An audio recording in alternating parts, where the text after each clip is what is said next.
Is my wife's overprotectiveness decimating our marriage? Apologies for the length, but please bear with me. My wife, let's call her Laura, and I have been together since high school and have been married for 9 years. We were lucky to have defied the odds of high school sweethearts breaking up and got married at the age of 20. I went to university while she worked part-time to support us financially. We had a small wedding with just immediate family, and a few months later, we discovered that Laura was pregnant, which wasn't part of our original plan. We had intended for me to finish university and for her to pursue her degree before starting a family. During the early stages of her pregnancy, Laura wasn't too thrilled about it. I even mentioned the option of considering an abortion, but she firmly declined due to her religious upbringing. However, as the pregnancy progressed, she gradually became more attached to the idea of becoming a mother. There were some concerns and fears she had, like being afraid of accidents or inadvertently consuming something harmful. Initially, I thought her anxieties were irrational, but I later realized they stemmed from a genuine fear for our baby's well-being. After giving birth to our daughter, Laura became extremely protective. She didn't allow anyone, besides me and her mother, to be around the baby. This created tension within our families, as they were eager to meet our new addition. However, Laura's overwhelming need to have complete control over the care of our child caused strain in our relationships. I tried my best to defend her and explain that she was a new mom who needed space and time to adjust. As our daughter grew older, I attempted to encourage Laura to return to college and explore opportunities for childcare. However, she remained resistant, believing that no one else could care for our children as well as she could. She eventually agreed to take online courses but refused to attend classes in person, as she believed this was a crucial time for our child who was now building memories. When our daughter turned 3, we discovered that Laura was pregnant again, despite our use of protection. This news brought back the same patterns of anxiety and possessiveness that she had exhibited with our first child.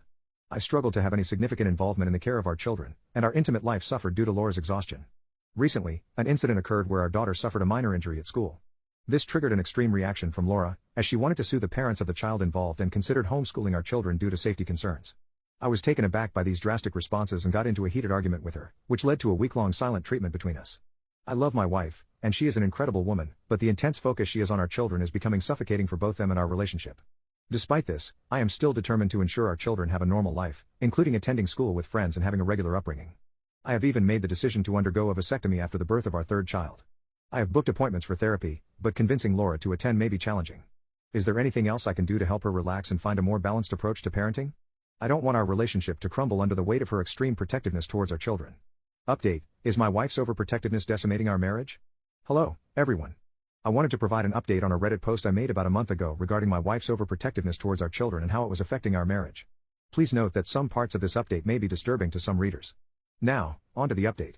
To say that things escalated would be an understatement. 2 days after I posted on Reddit, my wife discovered the post on my phone.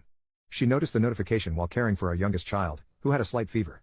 Initially, she assumed I was having an affair and decided to go through my phone while I was asleep. We have an open policy regarding passwords and phone access, but I foolishly forgot to disable the Reddit notification. That night, my wife read the entire post and its comments. The next morning, I woke up early and couldn't find my wife in bed. I checked on our sick child, who was fine, but my wife was nowhere to be found. Eventually, I discovered her sitting in the darkened living room. When I switched on the lights, I saw the distress on her tear-streaked face, as if she had lost touch with reality. Concerned, I approached her, fearing something terrible had happened. That's when I noticed she had my phone in her hand, and my heart sank. Despite my attempts to engage her in conversation, she remained unresponsive. As our children woke up to prepare for school, they naturally went to find their mother, as they usually did every morning. But when my wife saw them approaching, she became visibly terrified. She quickly retreated to our room and locked herself inside, leaving our confused and frightened children behind. I decided to take them to their grandparents for the day, allowing them to skip school. They eagerly agreed and began getting ready. Later, my perceptive daughter approached me and inquired about her mother's condition. I explained that her mother was feeling unwell and needed some rest to get better. My daughter suggested hugging her mother whenever she felt like crying, as it had always comforted her during difficult times. This revelation pained me, as I hadn't realized how observant my daughter had been towards her mother's struggles. After dropping off the children at their grandparents' house, I returned home to find my wife still unwilling to speak, eat, or engage in any activity. Concerned that she might harm herself, I remained on high alert. However, I had noticed that she never engaged in any self-destructive behaviors during her pregnancies. She was on maternity leave at the time, so work was not a concern. I informed her that I had scheduled therapy sessions for us and that I was going to take her, regardless of her resistance. Surprisingly, she did not argue about attending therapy, the only thing she didn't oppose during that difficult week. To ensure her well-being, I took her to her parents' house every other day, understanding her need to see our children despite her conflicting emotions. Although she avoided direct interaction with them, I could see her suffocating without being able to hold them. We visited with breakfast, but she kept her distance and barely acknowledged their presence. Our son, longing for his mother, tried his best to reach out to her, but his attempts triggered panic attacks, causing him pain in return. It was an agonizing week, during which I spent extra time with our children at home, assuring them of our love and their mother's love. I explained to them that their mother needed help, that she was unwell but taking steps to recover. After about 2 weeks, I brought the children back home. By then, my wife had attended several therapy sessions. While everything wasn't perfect, she started interacting with the children again, although maintaining some emotional distance. I became the primary caretaker, seeking guidance from her on their routines and needs as she knew them best. Communication between us and with her mother gradually improved. About a week ago, after a therapy session, she approached me and expressed her need to talk. After getting the children to bed, we locked ourselves in our room for privacy. My wife revealed something she had wanted to tell me for a long time but hadn't found the opportunity until therapy brought it to light. As I had suspected in my previous post, something traumatic happened during her first pregnancy that profoundly impacted her attitudes and behaviors. Sadly, my suspicions were confirmed. When she was around 24 weeks pregnant, 9 years ago, she encountered a life-changing event. At the time, she was still in university and had quit her part-time job at a nearby diner. However, she continued going to the diner to complete her homework and assignments whenever she didn't have classes.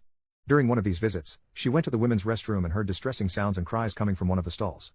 Concerned, she approached and offered help to a woman experiencing a miscarriage. The woman, in her 40s and around 17 weeks pregnant, hesitated before accepting assistance. She emerged from the stall and my wife realized she was in considerable pain, bleeding heavily into the toilet. My wife comforted the woman, doing her best to ease her distress. Eventually, the woman reached a point where she knew she was delivering the fetus and asked my wife to catch it, as she wished to give it a proper burial rather than flush it away. My wife described the heart-wrenching moment she held the tiny, bloody fetus in her hands. It was the size of her hand. After roping it in some cloth, she helped the woman to her feet and escorted her to the hospital, where doctors provided further care. My wife stayed by her side throughout the day, offering support. During this time, the woman shared her story with my wife. She explained that she had been in an abusive relationship and had suffered another tragic loss previously. A year prior, she had entrusted her 7- and 4-year-old daughters to her boyfriend while she went to work. Unfortunately, he neglected them, and the 4-year-old was pooped by a speeding car when she ran onto the road after seeing a cat. She died instantly. As a father, I resonated with the anger and disgust at the boyfriend's neglect and carelessness. I couldn't fathom why the woman remained with such an irresponsible partner for an entire year after the tragic event. She told my wife that no one could care for a child as deeply as their mother and urged her to trust no one else with our children. According to her, nobody safeguards a child's well-being as diligently as a mother. That one incident profoundly affected my wife's brain chemistry, causing her to view everything and everyone as potential threats to our children. It clarified why she was always cautious, even during her pregnancy. I couldn't imagine the emotional trauma she endured, holding a lifeless fetus in her hands. It explained why she was hesitant to trust anyone else with our kids, relying solely on me because of her love and an intuitive sense that I would never harm them. The thought of enduring a miscarriage in the second trimester haunted her. My heart aches for her every time I think of it. It's maddening how that one day changed our lives so drastically. My wife confided that she loves our children deeply and lives for them. Yet, she acknowledged that they are separate individuals who need to experience personal growth, independent of her. She doesn't fully understand yet, but therapy has helped her begin to comprehend this truth. She needs time to unlearn years of trauma-induced behaviors. Her therapist regularly updates me on her progress and remains optimistic about her treatment. After the baby arrives, the doctor has recommended medication for her anxiety and stress. Our due date is in a week, and I remain anxious about the arrival of our third child. However, I refuse to allow the newborn to disrupt her therapy sessions.